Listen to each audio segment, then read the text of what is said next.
Сәлеметсіздер ме, құрметті көрермендер? Нұреке доктор каналына қош келдіңіздер. Бүгін мен сіздермен өте маңызды тақырыпта сөйлескім келеді. Қан туралы. Қан денеңіздің өмір суы. Ол барлық мүшеге оттегі тасиды. Қоректік заттарды жеткізеді. Улы заттарды алып шығады. Иммундық жасушаларды тарқатады. Жүйке жүйесімен байланысады. Яғни қан денеңіздің бірінші және соңғы қорғанышы. Ал қан лас болса ше? Қан лас болғанда барлық мүше зардап шегеді. Жүрек шаршайды, бауыр шаршайды, бүйрек шаршайды, ми баяулайды, тері солғын болады.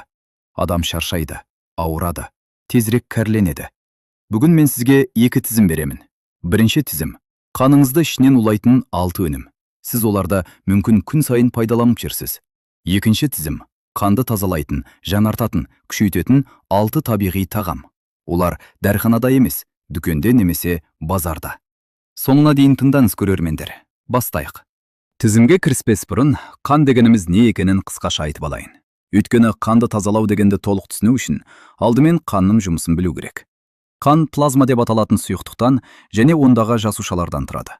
Қызыл қан жасушалары оттегін тасиды. Ақ қан жасушалары иммунитетті қамтамасыз етеді. Тромбоциттер жарақат болғанда қанды тоқтатады. Плазма барлық қоректік заттарды, гормондарды, антиденелерді тасымалдайды. Қан лас болғанда не болады? Бұл медициналық тұрғыдан айтсам, қанда улы заттар, қабыну маркерлері, артық холестерол, қант тербелісі, бос радикалдар артады. Нәтижесінде тамырлар зақымдалады, жүрекке жүктеме артады, бауыр шамадан тыс жұмыс жасайды, иммунитет бұзылады. Міне осы процесті тездететін 6 өнімнен бастайық. Бірінші, қанды улайтын өнім өңделген ет, шұжық, тұздалған ет. Өңделген ет дегенде естігенде кейбіреулер бізде шұжық аз жейміз дейді. Бірақ мен науқастарынан сұрағанда, таңертең нан үстіне шұжық салып жейтіндер, сосиска мен ботқа жейтіндер жиі кездеседі. Аптасына 3-4 рет, бұл аз емес. Өңделген еттің қанға неге зиян? Бірінші, натрий нитраты. Өңделген еттің ішіне консервант ретінде натрий нитраты қосылады. Ол еттің түсін ұзақ сақтайды, бактерияны жояды. Бірақ ағзаға сіңгенде нитрозоаминдерге айналады. Нитрозоаминдер қанда тотығу процестерін туғызады. Қызыл қан жасушаларының оттегі тасымалдау қабілетін азайтады. Яғни қаныңыз бар, бірақ ол оттегіні дұрыс тасымалдай алмайды. Екінші, артық тұз. Өңделген еттегі тұз мөлшері алапат. Бір сосискада тәуліктік тұз нормасының жартысы болуы мүмкін. Артық тұз қанды қоюландырады. Қою қан жүрекке ауыр. Тамырлардың ішкі қабырғасын зақымдайды. Үшінші, қаныққан май. Өңделген ет майы мол. Сол май қызып өңделгенде жаман холестерол деп аталатын LDL холестеролды арттырады. Ол тамыр қабырғасына шөгеді, бляшка түзейді, тамыр тарылады. Бұл атеросклероздың, инсульттің, инфаркттың тікелей жолы. Өңделген ет пен қатерлі ісік ауруының байланысы туралы айтайын. Дүниежүзілік денсаулық сақтау ұйымы өңделген етті бірінші топтағы канцероген деп жариялаған, яғни кемекімен 1 дәрежеде. Бұл мен ойлап тапқан нәрсе емес, ғаламдық ғылымның қорытындысы. Шешімі қандай? Өңделген етті тізімнен алыңыз. Орнына қайнатылған жылқы еті, тауық еті, балық жеңіз. Ас үйдегі тамақ дайын өңделген еттен әрдайым жақсы. Бірінші өнім өңделген ет, қаныңыздың жауы. Екінші, қанды улайтын өнім қуырылған тағамдар. Картошка фри, қуырылған ет, қайта қыздырылған майдағы тағамдар. Қуырылған тағамның проблемасы кек калорияда емес. Проблема майдың қызуынан пайда болатын химиялық заттарда. Май жоғары температурада қыздырылғанда акриламид деген зат пайда болады. Акриламид ДНК-ны зақымдайтын, қабыну процестерін туғызатын, тамырды ішінен тоздыратын зат. Ол тікелей қанға сіңеді. Бірнеше рет қайта қыздырылған май тіпті қауіпті. Дүкендегі кейбір тағамдарда чипсы, фри картошка бір майда бірнеше рет қуырады. Сол майда трансмайлар жиналады. Трансмайлар жасуша қабырғасын бұзады. Холестерол балансын өзгертеді. Қанда созылмалы қабынуды туғызады. Қабыну қанның ең үлкен жауы. Созылмалы қабыну дегеніміз денеде үнемі от жанып тұрады. Бұл от тамырларды күйдіреді. Ақ қан жасушалары шамадан тыс жұмыс жасайды. Иммунитет шаршайды. 60-тан кейін қуырылған тағамдарды мүлде азайту керек. Өйткені жас кезде бауыр мен бүйрек бұл заттарды тезірек шығаратын. 60-тан кейін олардың жұмысы баяулайды. Улы заттар қанда ұзақ қалады. Шешімі қандай? Қуырудың орнына қайнату, пісіру, буда пісіру. Ет пен көкөністі буда пісірсеңіз, пайдалы заттар сақталады. Зиянды заттар пайда болмайды. Кейде қуырғыңыз келсе, зәйтүн майын аз мөлшерде, төмен температурада қолданыңыз. Екінші өнім қуырылған тағамдар. Пісіріңіз, қуырмаңыз. Үшінші, қанды улайтын өнім қант және тәтті сусындар. Қант пен қан туралы бұрынғы видеоларда да айтқанмын, бірақ бүгін кереңірек айтайын. Тікелей қанға қалай зиян болатынын. Қант қанға сіңгенде инсулин бөлінеді. Инсулин қантты жасушаларға жеткізеді. Бірақ қант жиі және мол мөлшерде келіп жатса, жасушалар инсулинге сезімтал болмай қалады. Бұл инсулин резистенттілігі. Нәтижесінде қанты жоғары болады. Жоғары қанты тамырларды тікелей зақымдайды. Тамырдың ішкі қабырғасы эндотелий жараланады. Тәтті сусындар. Газдалған су, дайын шырын, дайын компоттар. Бұлар тіпті қауіпті. Себебі сұйық қант ең тез сіңетін қант. Бір шөлмек газдалған тәтті суда 11-12 шай қасық қант бар. Оны ішкен соң қанты бірнеше минут ішінде секіреді. Сонымен қатар жоғары қанты қанды қоюландырады. Тромб түзілу қаупі артады. Тромб тамырды бітейтін қан ұйығы. Тромб миға немесе жүрекке барса, инсульт немесе инфаркт. 60-тан кейін тәтті сусынды мүлде тізіммен алыңыз. Оның орнына таза су, зімбір шайы, жасыл шай, айран. Тәтті жегіңіз келсе, жемістен жеңіз. Жеміс таусықпен бірге келетін қант, ол баяу сіңеді. Үшінші өнім қант пен тәтті сусындар, тамырдың ішкі жауы. Төртінші, қанды улайтын өнім алкоголь. Алкоголь туралы айтқанда кейбіреулер, Нұреке, аздап ішсе зиян емес қой дейді. Мен бұл пікірге қарсымын. Өйткені 60-тан кейін аздап деген ұғым мүлде басқа. Алкоголь қанға тікелей сіңеді. Ол қан ми тосқауылын бұзады. Яғни, ми жасушаларына тікелей жетеді. Мидың нейрондарын зақымдайды. Бірақ бүгін қан туралы айтамыз. Алкоголь бауырды зақымдайды. Бауыр қанды тазалайтын ең басты мүше. Бауыр улы заттарды бейтараптайды. Жаман холестеролды шығарады. Қан ұю факторларын реттейді. Алкоголь бауыр жасушаларын өлтіреді. Бауыр жасушалары қайта өспейді. Олардың орнын дәнекер тін басады. Бауыр роз осылай дамиды. Бауыр зақымдалғанда қан тазалына алмайды. Улы заттар қанда жиналады. Аммоний, билирубин, басқа да зиянды заттар ағзаны ішінен улайды. Алкоголь сонымен қатар қызыл қан жасушаларын тікелей зақымдайды. Алкоголь мол ішкен адамдарда мегалобластты анемия деп аталатын қансыздық дамиды. Қызыл қан жасушалары дұрыс пісіп жетілмейді. Оттегі тасымалдауы бұзылады. Шаршау, тыныс жетіспеушілігі осыдан. Алкоголь қан қысымын арттырады. Кейбір адамдар бір стакан коньяк қан қысымын түсіреді. Бұл қысқа мерзімді эффект. Ал ұзақ мерзімде алкоголь қан қысымын арттырады, тамырларды қатайтады. 60-тан кейін бауыр мен бүйректің жұмысы баяулайды. Алкоголь сол баяу жұмыс жасап жатқан мүшелерге қосымша жүктеме береді. Бұл өте қауіпті. Шешімі қандай? Алкогольді мүлде тізімнен алыңыз. Мерекеде бір стакан деген ойда болмасын. Орнына шырын, қымыз, айран, шай. Төртінші өнім. Алкоголь. Бауыр мен қанның ашық жауы. Бесінші. Қанды улайтын өнім. Артық тұз. Тұз өмірге қажетті зат. Натрий жүйке импульстарын тасымалдайды. Бұлшықет жұмысын қамтамасыз етеді. Су балансын реттейді. Бірақ тұз артық болса, бәрі бұзылады. Тұздың қанға зияны тікелей. Артық натрий қанда судың жиналуына себеп болады. Қан көлемі артады. Тамыр қабырғасына қысым артады. Бұл гипертония, яғни жоғары қан қысымы. Жоғары қысымда тамыр қабырғалар зақымдалады. Сол зақымдалған жерлерге холестерол, кальций шөгіп, тамыр тарылады. Артық тұздың тағы бір зияны бүйрекке. Бүйрек артық натрийді сүзіп шығаруға тырысады. Бірақ тұз мөлшері шамадан тыс болса, бүйрек шаршайды, тас пайда болады. Бүйрек жеткіліксіздігі дамиды. Бүйрек зақымдалғанда не болады? Бүйрек қанды тазалайтын ең маңызды мүшелердің бірі. Ол артық суды, улы заттарды, зат алмасу өнімдерін қаннан алып шығады. Бүйрек жұмысы нашарласа, осы заттар қанда жиналады. Қан лас болады. Артық тұздың жасырын көздері туралы айтайын көрермендер. Ас үстіне қосатын тұздан бөлек, тұз дайын тағамдарда жасырын болады. Нан тұзды, ірімшік тұзды, консерве өте тұзды, чипсы алапат тұзды. Дайын сорпа қораптары, бір қайнатында тәуліктік тұздың 2 есесі бар. Дем қойыңыз көрермендер. Қан қысымы бар адамдардың жартысы тұзды азайтса, дәрісіз де қан қысымы жақсарады. Жартысы. Бұл үлкен сан. Шешімі қандай? Тамаққа тұзды аз салыңыз. Дастарханда үстіне қоспаңыз. Тұздың орнына зімбір, сарымсақ, пияз, дәмхош шөптер қолданыңыз.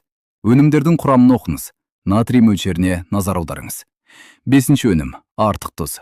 Тамырды ішінен зақымдайды. 6-шы Қанды улайтын өнім, энергетикалық сусындар. Нұреке, мен энергетик ішпеймін деп ойлайтын болсаңыз жақсы, бірақ балаларыңыз, немерелеріңіз ішуі мүмкін. Оларға айтыңыз. Өйткені бүгін энергетик жастар арасында өте кең тараған. Red Bull, Gorilla, Flash, Dizzy. Энергетикалық сусынның ішінде не бар? Кофеин. Бір банкада 3-4 кесе кофедегі кофеин. Таурин. Жасанды амин қышқылы. Жоғары мөлшерде қант. Бояғыштар. Хош иістендіргіштер.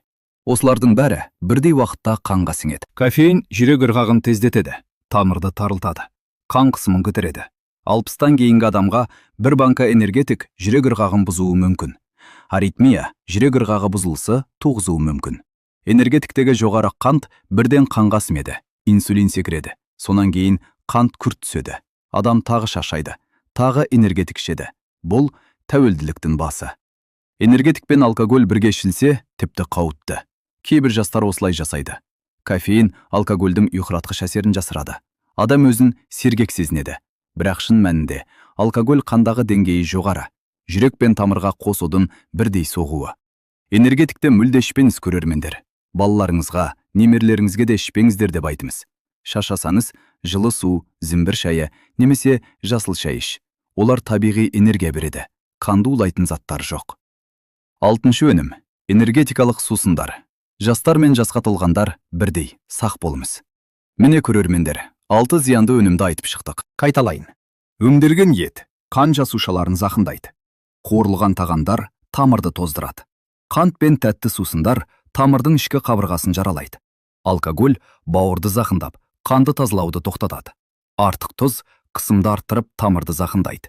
Энергетик жүрек пен тамырға қос соққы береді. Осыларды тізімнен алсаңыз, қаныңыз 6 айдың ішінде елеулі тазарады. Анализдеріңіз жақсарады. Өзіңізді жемін сезінесіз, бірақ тек жемеу жеткіліксіз. Қанды белсенді тазалау үшін дұрыс тағам керек. Және дәл қазір мен сізге сол 6 тазалаушы тағам туралы айтып беремін. Бірінші қанды тазалайтын тағам сарымсақ. Сарымсақ обамзат тарихындағы ең ежелгі дәрілік өсімдік. Мысыр фараондарының заманынан бастап грек дәрігерлері, Қытай дәрігерлері бәрі сарымсақты дәрі ретінде қолданған. Бүгін ғылым оның неге пайдалы екенін нақты дәлелдеп берді. Сарымсақтағы аллицин ең маңызды зат. Аллицин сарымсақты тіліп немесе езгенде пайда болады. Ол қанға сіңіп, тамырдың ішкі қабырғасын тазалайды. Жаман холестеролды азайтады. Жақсы холестеролды арттырады. Аллицин сонымен қатар табиғи антибиотик. Ол қандағы зиянды бактериялар мен вирустарды жояды. Иммунитетті күшейтеді. Сарымсақтың тамыр үшін тағы бір ерекше қасиеті бар. Ол қанды жұқартады. Яғни қан юын азайтады. Тромб пайда болу қаупін азайтады. 60-тан кейін тромб қаупі артады. Сарымсақ соның алдын алады. Зерттеулер дәлелдеді. Күнде 2-3 тіс сарымсақ жеген адамдарда қан қысымы орта есеппен 8-11-ке төмендейді.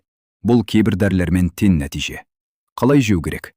Таңертең аш қарынға 1-2 тіс сарымсақты езіп, жылы сумен жеңіз. Немесе тамаққа қосыңыз. Сорпаға, етке, көкөніске. Шикі сарымсақ ең пайдалысы. Қыздырғанда аллицин азаяды. Ескерту. Асқазан ауруы барлар аш қарынға сарымсақ жемеңіз. Тамақтан кейін жеңіз. Бірінші тазалаушы тағам сарымсақ. Тамырдың табиғи тазалаушысы. Екінші, қанды тазалайтын тағам қызылша. Қызылша туралы шаршау видеосында да айтқанмын. Бірақ қан тазалау тақырыбында қызылшасыз болмайды. Ол соншалықты маңызды.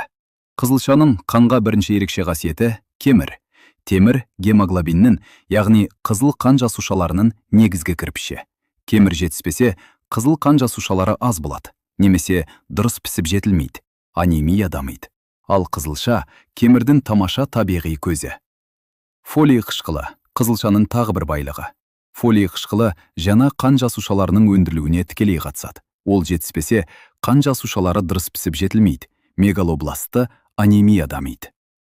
Бетаин қызылшаның ерекше заты. Ол бауыр жасушаларын қорғайды. Бауыр детоксикация жасайды, яғни қандағы улы заттарды бейтараптайды. Бетаин бауырдың осы жұмысын жеңілдетеді. Қызылшадағы нитраттар туралы алдында айттым. Ол азот оксидін айналады. Тамырларды кемейтеді. Қан айналымын жақсартады. Осы қасиет қан тазалауда да маңызды. Тамырлар кеңейсе, бүйрек пен бауырға қан жақсы жетеді. Олар тезірек, жақсырақ тазалайды. Антиоксиданттар қызылшаның тағы бір қасиеті. Қызылшаның қызыл түсі бета-цианин деп аталатын антиоксиданттан. Ол бос радикалдарды жояды. Бос радикалдар қандағы жасушаларды зақымдайтын молекулалар. Олар тамырды тоздырады, жүрекке зиян береді. Қалай жеу керек? Шикі қызылша салат, пісірілген қызылша гарнир. Қызылша шырыны таңертең аш қарынға бір кесе. Аптасына 3-4 рет жесеңіз, қанға айтарлықтай пайдасы болады. Екінші тазалаушы тағам қызылша. Қанды жанартатын, тазалайтын өнім. Үшінші қанды тазалайтын тағам зімбір. Зімбір туралы буын ауруы видеосында да айттым. Бірақ зімбірдің қан тазалауға да тікелей байланысы бар. Зімбірдегі гингерол мен шогаол күшті қабынуға қарсы заттар. Қан лас болғанда денеде созылмалы қабыну болады. Зімбір сол қабынуды басады. Қамырдың ішкі қабырғасын қорғайды. Зімбір табиғи қан сұйылтқышы. Аспирин сияқты жұмыс жасайды. Тромб түзілуіне жол бермейді, бірақ асқазанды тітіргендірмейді. 60-тан кейін тромб қаупі жоғары. Зімбір соны табиғи жолмен азайтады. Зімбір холестеролды да реттейді. Жаман ЛДЛ холестеролды азайтады.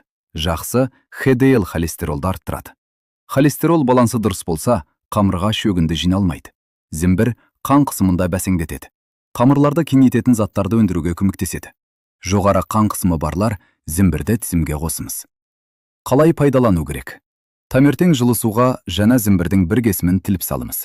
10 минут демдеңіз. Лимон тамызыңыз. Ішіңіз. Бұл қанды тазалайтын ең қарапайым таңертеңгі ішімдік. Тамаққа да қосыңыз. Сорпаға, шайға. Кептірілген зімбір ұнтағы да жақсы. Үшінші тазалаушы тағам зімбір. Тамырдың қорғаушысы. Төртінші қанды тазалайтын тағам зәйтін майы. Зәйтін майының холестеролға әсері ғылымда ең жақсы дәлелденген нәрселердің бірі. Жерорта теңізі диетасы дүние жүзінде ең пайдалы диета деп танылған. Оның негізі зәйтін майы. Зәйтін майындағы олеин қышқылы жаман ЛДЛ холестеролды тотығудан сақтайды. Тотыққан ЛДЛ холестерол тамыр қабырғасына шөгетін ең қауіпті зат. Зәйтін майы оны тотықтырмайды, демек тамырға шөкпейді. Олеокантал зәйтін майының ерекше заты. Ол қандағы қабыну маркерлерін азайтады. Ол туралы буын ауруы видеосында айтқанмын. Қандағы CRP, C-реактивті белок, қабынудың маркері. Зәйтін майы соны азайтады. Зәйтін майы сонымен қатар тамыр икемділігін сақтайды. Тамыр икемді болса, қан қысымы тұрақты, жүрекке жүктеме аз. Зәйтін майын үнемі тұтынатын адамдарда тамыр жасы нақты жасынан 10-15 жыл жас болады деген зерттеулер бар. Е дәрумені зәйтін майының тағы бір байлығы.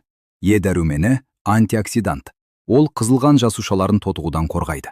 Қызылған жасушалар сау болса, оттегі тасымалдауы жақсы. Қалай пайдалану керек? Таңертең аш қарынға бір ас қасық, немесе салатқа, дайын тамаққа. Қуыруға қолданбаңыз, тек суық күйінде пайдалы заттары сақталады. Экстравержин деп жазылған малымыз.